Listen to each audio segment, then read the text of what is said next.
I first stood in this space, in this room, in around 1980, about 45 years ago, when I wandered up the road and saw a second-hand bookshop.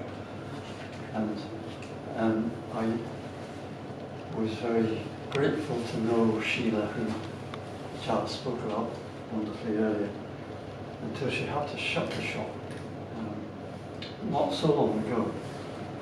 And it was an incredible place to come to. It was packed with books that you wouldn't necessarily find in most new bookshops.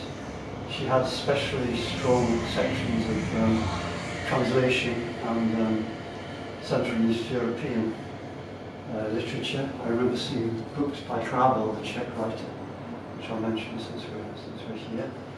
I remember first coming across a wonderful Lebanese writer, Etel Adnan, in this shop. She always seemed to have books by Etel Adnan, and latterly YCB Editions, which is Charles's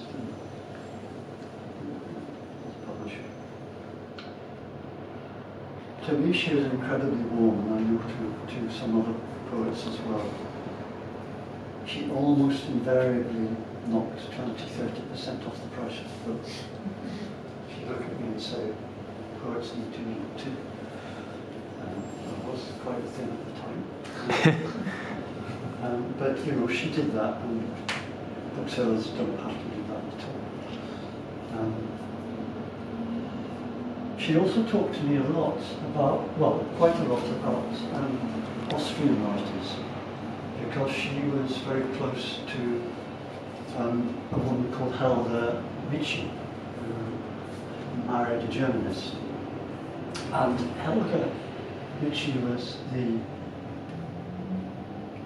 twin sister of the wonderful Austrian writer Ilse Aichinger. Both of them were born in 1921.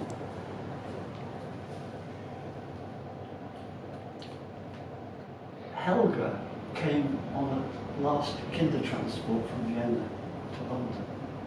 Ilse, her twin, stayed in Vienna and managed to survive.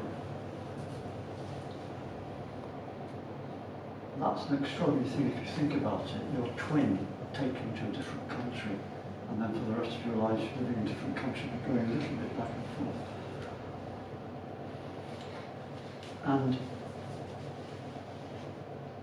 Sheila was very good friends of Helga and used to talk to me about Ilse Aichinger, who I came across partly through her.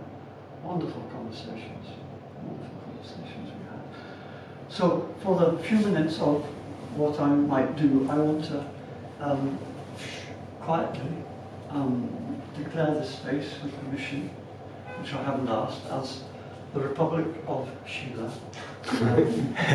And if I say anything that the Poetry Police might arrest me for, which I'm very, very tempted to,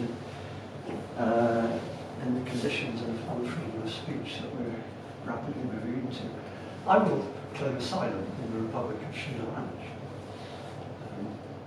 As I claimed asylum when it was a bookshop.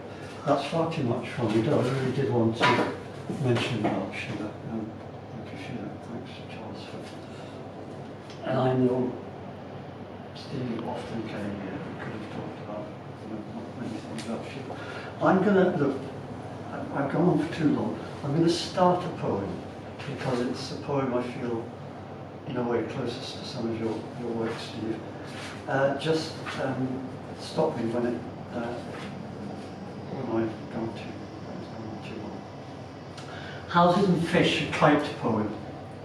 I remember their names: Nabil, Shalina, Billy Blue, Lindsay, Nazima, Linton, Habib, Akhtar, Saira, Raju, Michael, Jubilee, Tara, Sadiqa, Samantha, Kashal, Roxanne, Abdul, Davina, Daniel, Abdul, Samantha, Bablu, Gemma, Anu's, Nicola.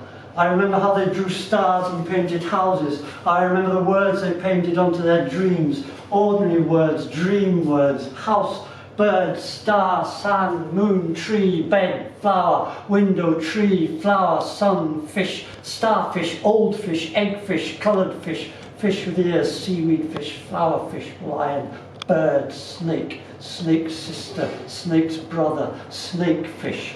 I remember how they wrote the obdurate delights of colour, blue, red, purple, blå, rad, purple. I remember that there were children called Michael Nabil and children called Julika Davina Gemma Abu and Amedanio. And I remember how stars were painted with hearts into their dreams, and how houses were faces and that fish were cars that would never crash. That fish were houses and houses were fish, and how we all of us swam through the city with its sky of mango and crushed brick, and how shoals of tiny fish coursed in our blood and cascaded through our kidneys, and how plankton that were cousins and aunts and enemies fed in the sluices of our bellies.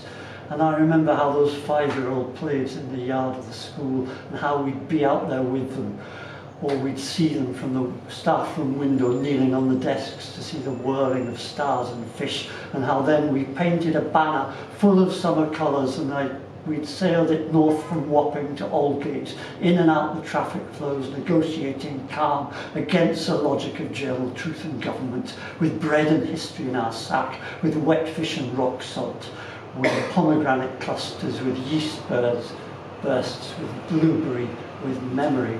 And I remember their second names. And then the end of the poem is, as the first opening of the poem has been their first names, the end of the poem is all their second names.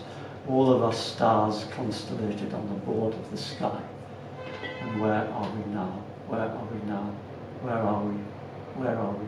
Here we are now. Thank you, Steve.